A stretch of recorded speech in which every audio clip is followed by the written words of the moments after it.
Hey everyone, thanks for taking the time to check out this video. For today's viewer requested presentation, I'm going to be sharing my thoughts on one of the more controversial subjects in the world of SKS pattern carbines, which is exactly how much are they worth.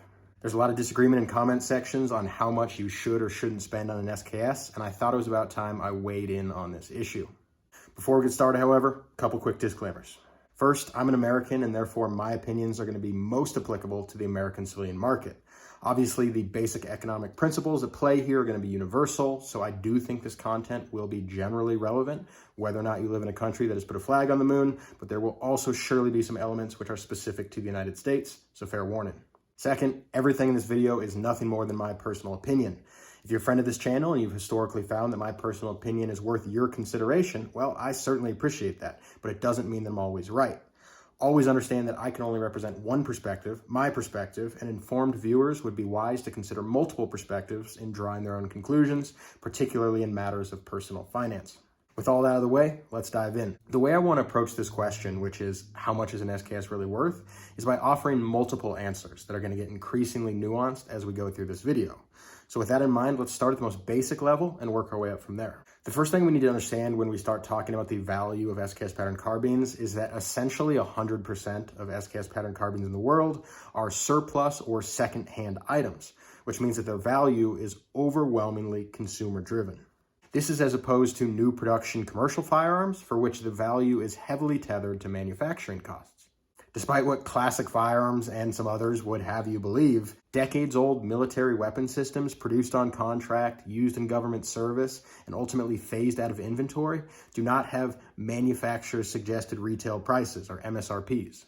Instead, these items have already been quite literally bought and paid for. In many cases, they've actually become economic liabilities rather than assets to their original owners. Warehousing large quantities of obsolete weapons involves ongoing cost, and that's why it's not unusual for militaries to destroy weapons, simply to save money or space. With that context, it's quite easy to appreciate just how abstract the value of surplus firearms really is. They're worth exactly what people are willing to pay for them, with some basic left and right limits imposed by the relationship between supply and demand, as well as the overhead and distribution costs incurred by primary market retailers. That leads us to our first and least nuanced answer to the question of how much an SKS is worth, which is quite simply, an SKS is worth whatever the consumers decide that it's worth. Of course, there's more to it than that, so let's aim to take a deeper slice now. With everything we've established still in mind, we now need to recognize that almost all surplus firearms that have been imported in large quantities, a category which almost all variants of SKS pattern carbine fit into, follow predictable trajectories in terms of their value. To oversimplify, their value goes up with time. In the short term, social and economic factors will cause spikes, dips, and plateaus, but over the longer term, there is almost always a steady march in the upward direction. This can be easily accounted for when we consider that supply is going to generally decrease as surplus firearms are generally out of production, and demand is going to generally increase as there are more people that gain interest in surplus firearms than those who lose interest in surplus firearms. Obviously, inflation factors in as well, but we're going to ignore that for the purpose of this video. So that's an objective economic assessment, but now let's work in the social element, which is generally more relatable to most people. Whenever we see a slow and steady increase in the value of surplus firearms, we see a corresponding social phenomenon in which new owners are consistently given the impression that they overpaid. The reasoning behind this is pretty obvious. If the price of any commodity generally increases with time, someone who just bought that commodity yesterday will overwhelmingly find that they paid more than just about anyone else who owns that commodity, because just about everyone else who owns that commodity bought it sometime before yesterday and therefore paid proportionately less. Let me give you an example. When I started getting into the SKS game in or around 2012, I started out buying SKS 45 Soviet for about $350. That was the going rate at the time, or at least very close to the going rate at the time, and yet I was frequently ridiculed by established collectors who thought that I had massively overpaid on what to them was a $100 rifle. 10 years later, the thought of a $350 Soviet SKS 45 probably made half of you involuntarily salivate, at least those in the American market, and you see where I'm going with this. If you bought a $400 mint condition M5966A1 from Classic Firearms in 2015, there were people who called you a moron.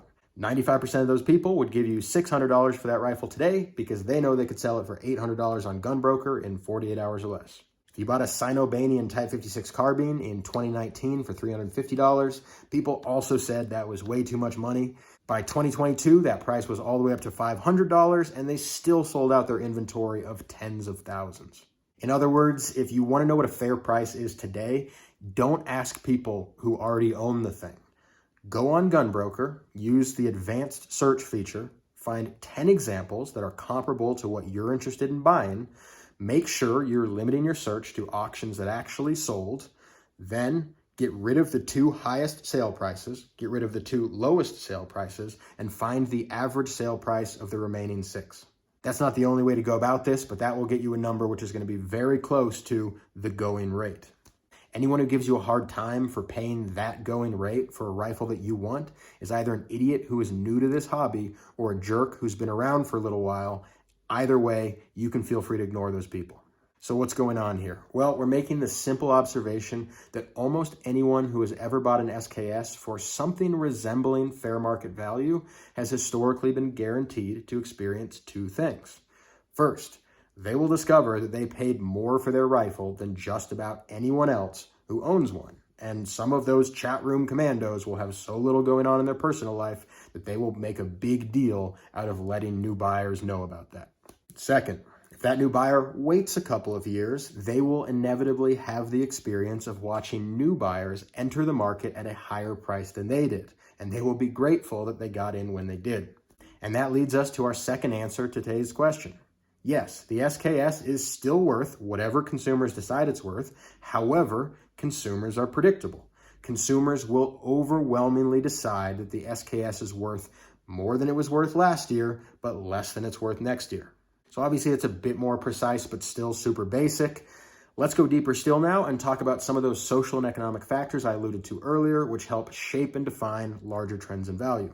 Anyone who follows the price of surplus firearms knows that they don't always raise at a steady rate. In fact, they usually don't. While it's generally true to say that a surplus firearm will be worth more next year than it was last year, that's not universally true, and that's because there are other factors that play a role. A particularly crucial factor when we're talking about surplus firearms is something called primary market availability.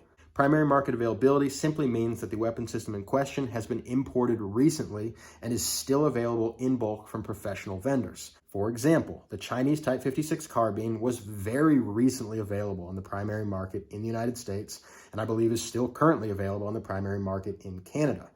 That means you can go online and you can order one from a company with a standing inventory, and you aren't buying a specifically photographed and selected rifle, you're just buying the next one to come off the shelf. Primary market availability has a huge impact on supply and demand because it creates a short-term increase in supply and a long-term increase in demand. In other words, the price initially drops, then steadily rises with time, inevitably ending up higher than ever before by the time supply finally runs out. We've seen this with Mosins, we've seen this with Mausers, and we've seen this with Soviet SKS 45s. Once the imports are cut off and primary market availability dries up, everything shifts to the secondary market, and secondary market prices are always going to trend higher. Primary market sellers need to get their inventory out of the door as quickly as possible, and as long as they're making a profit, everybody's happy. Secondary market sellers often only have one of something and are therefore far more likely to have the patience to find out exactly how much someone is willing to pay for it. Obviously, there's more to it than that, but that's a real part of what's going on here. As a general rule of thumb, there's never a better time to buy a surplus firearm than when it's available on the primary market. Of course, with SKS patterns, we can't be sure when or if they will ever return, at least in the US, so that might not be extremely helpful. There is, of course, still more to it. Another hugely important factor to consider is something which I call the points of commercial equivalency. I'm defining this term as the price points at which the commercial market offers a functional equivalent to a surplus firearm. What I'm pointing to here is the idea that surplus firearms generally start out appealing to multiple markets, which are practical shooters on a budget and historically minded collectors. Over time, the price will rise to a critical point at which that first group loses interest and instead just buys something off the commercial market. Let's look at some examples of this. In 2012, you could get a Mosin Nagant 9130 for less than $100.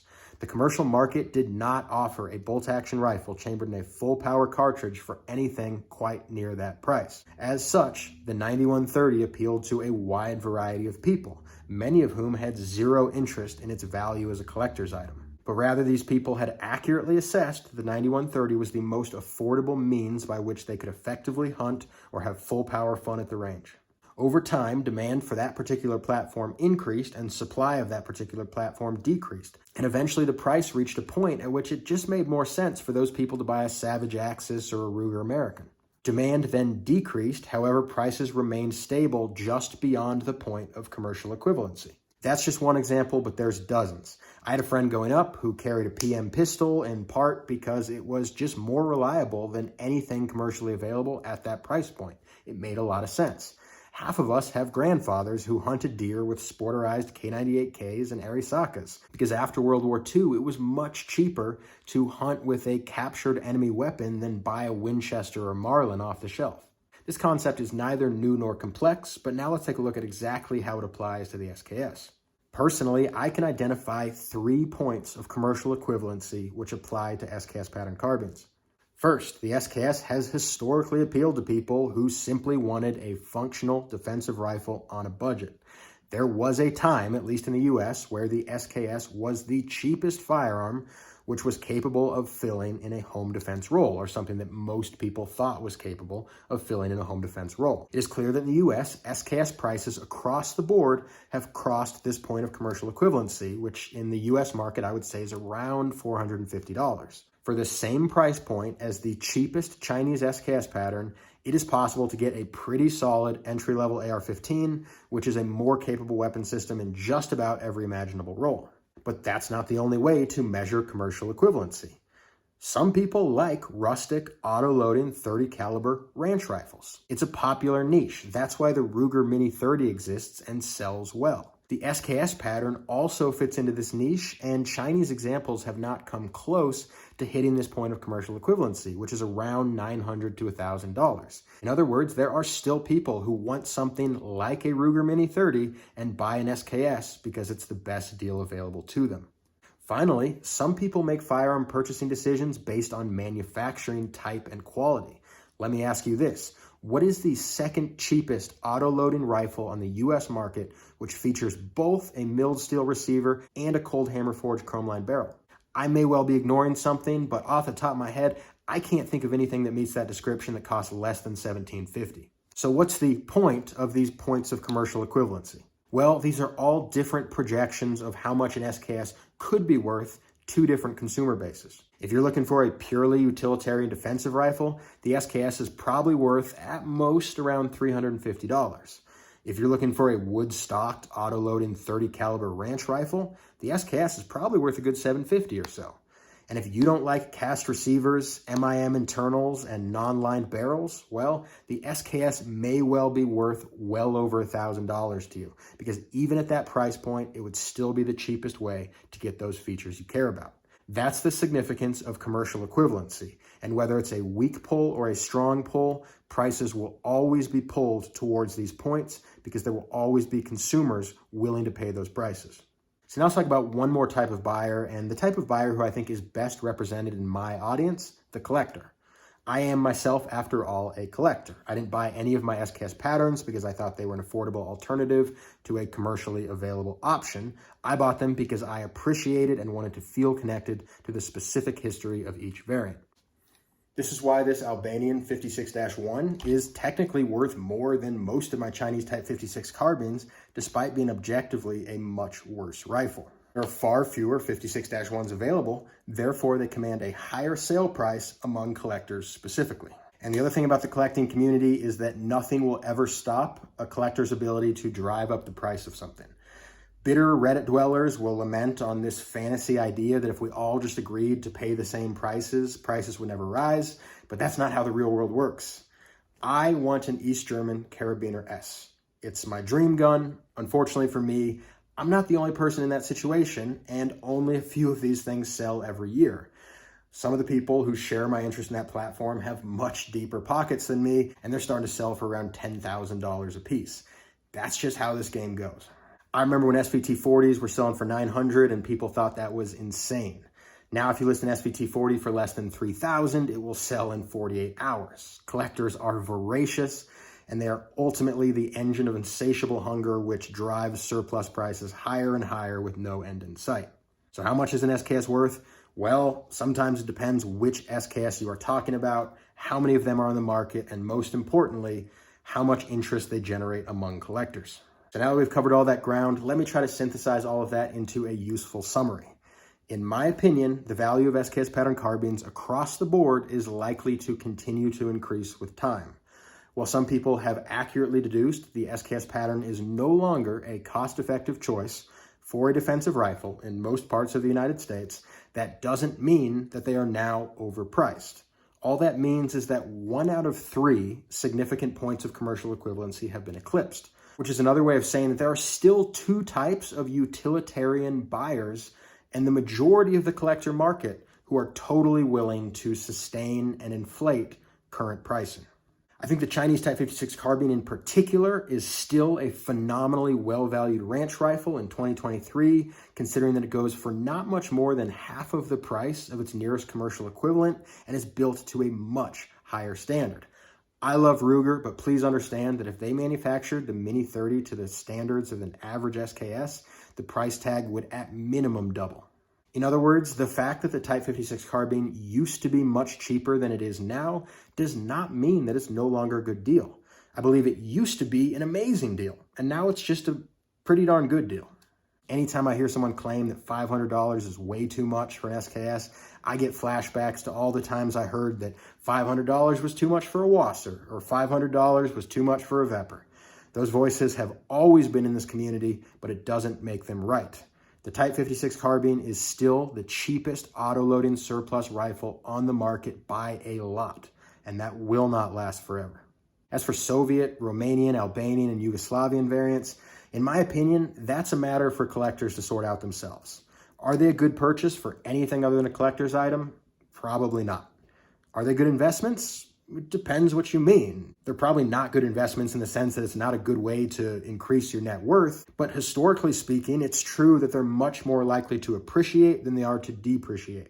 I think the real question here is, do you want them in your collection? And if so, can you afford them? I don't think they're anywhere near as good of a bargain as the Type 56 carbines are, because I do think that the Type 56 carbines are still massively underrated in terms of their historical significance. However, that's my opinion. And if you're into the history of a different country and the history of a different weapon system, again, there's really no better time to buy in than now. Well, that's not true. The better time to buy in was yesterday. However, now is almost certainly a better time than tomorrow.